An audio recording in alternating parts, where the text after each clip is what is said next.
Jadi hari ini merupakan hari kedua kita dari pemerintah daerah Kabupaten Kelungkung ada di Nusa Penida dalam rangkaian kita melakukan acara evaluasi Bidang Desa. Nah, kalau kemarin kita masuk ke Sekataji, kemudian Batu Madak, sekarang kita khusus di Desa Pet. Desa Pet juga kita 2016 sudah mengadakan acara bedah desa, di mana tadi saya sudah tunjukkan bagaimana kondisi Desa Pet pada tahun 2016 tersebut. Jadi jalan hampir 100% tidak ditangani, tidak layak untuk dilewati ya, karena hancur semuanya.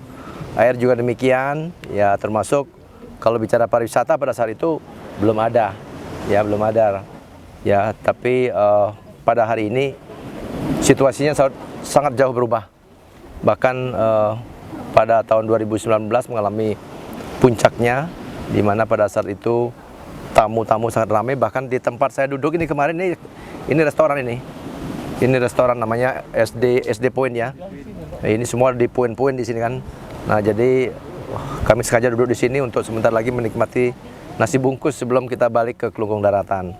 Jadi secara umum tentang kemiskinan, jadi walaupun tadi datanya belum kami dapatkan secara pasti, kami berharap desa bisa mengevaluasi, mengupdate kembali data kemiskinan. Ya, tentunya saya yakini pasti harus mengalami penurunan dibandingkan tahun-tahun sebelum adanya pariwisata berkembang. Ya, kemudian yang berikutnya terkait dengan sampah juga.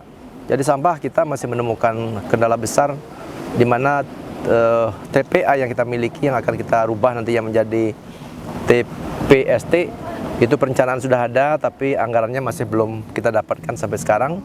Tetapi Astongkare di PED ini sudah ada TPS 3R.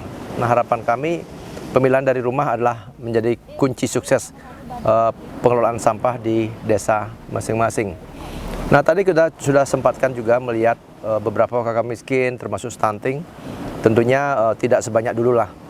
Jadi tinggal kerak-kerak kemiskinan ini yang masih, dan tentunya ini menjadi tanggung jawab daripada keluarga masing-masing dan tanggung jawab kita bersama. Nah, kemudian kita sempat tadi ke Banjarnyuh. Jadi Banjarnyuh ini merupakan potensi yang luar biasa tempat turunnya tamu. Tadi data yang kita dapatkan ya dari dari pos penjagaan di sana, itu tamunya sudah di keseluruhan Nusa Penida ini ya. Ini ternyata belakangan ini sudah masuk tembus angka 9.000, termasuk orang-orang lokal yang bolak-balik. Jadi penumpang itu sudah turun, dan tidak tahu kita ini berapa persen dari penumpang itu merupakan wisatawan. Nah, yang jelas di sana tadi ombak sedang ganas-ganasnya ya. Jadi syukur ada pelabuhan juga di sana. Tapi infrastruktur yang ada di sana tadi jalan juga, kebetulan jalan itu dibuat secara swadaya oleh masyarakat, karena itu bukan merupakan aset Pemda, dan kita koordinasi dengan BWS untuk dibuatkan jalan atau tanggul dulu agar kita bisa buat jalan. Nah, untuk sementara saya sampaikan kepada teman-teman kita yang ada di Banjarnyuh dan pelaku pariwisata atau para sopir, jadi yang sering mengeluh lewat media sosial, yang sampaikan bahwa dalam waktu singkat ini alat-alat sudah sampai sebenarnya. Kita akan pasangkan geobag yang mana kantong yang kayak arnet itu nantinya diisi dengan pasir. Itu tahan lama untuk pengganti tanggul sementara. Nah, kemudian yang lain kita melihat ada pasar juga. Jadi pasar yang ada di Banjarnyuh yang merupakan pasar rakyat yang kita bantu dulu dari dana APBD itu sudah hidup kembali. Kalau pada sebelum Covid itu hidup, sekarang pada saat Covid itu mati ya, tidak berjalan sama sekali. Sekarang cukup bagus saya lihat. Nah, jadi tentu saya minta kepada desa kan, agar ini dikelola dengan sebaik-baiknya. Karena itu merupakan potensi yang luar biasa. Bila perlu nanti sewanya tidak hanya sekedar menggunakan peraturan desa atau keputusan perbekal, mungkin di appraisal, sehingga nanti mendapatkan harga yang terbaik. Ya, jadi orang nyewa mendapatkan manfaat juga, dan yang mempunyai aset yang sudah kita serahkan kepada pemerintah desa juga mendapatkan manfaat. Jadi potensinya tadi tamu-tamu sangat banyak sekali. Nah, kemudian yang lain-lain tentunya setelah pariwisata berkembang, tetap saya ingatkan bahwa bagaimana agar warga Nusa Penida, terutama warga PET ini tetap waspada, tetap bersyukur terhadap situasi yang sudah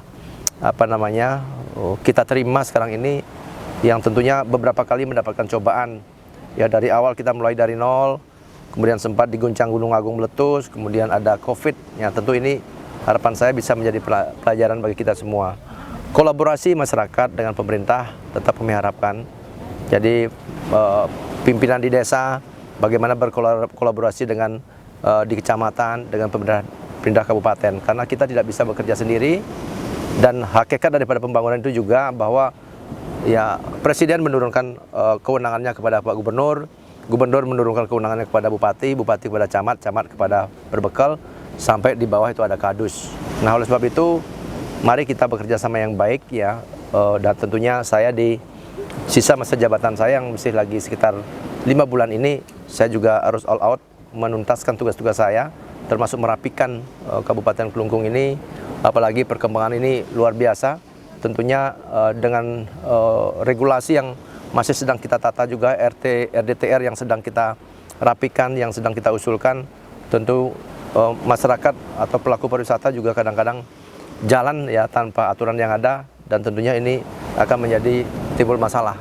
Oleh sebab itu, sekali lagi mohon masyarakat juga yang ada di Banjarnyo, yang ada di PET ini, ya dalam melaksanakan usaha atau bisnis apapun juga, terutama pariwisata yang cenderung memanfaatkan tanah, ada tanah negara dan lain sebagainya, tolong hati-hati.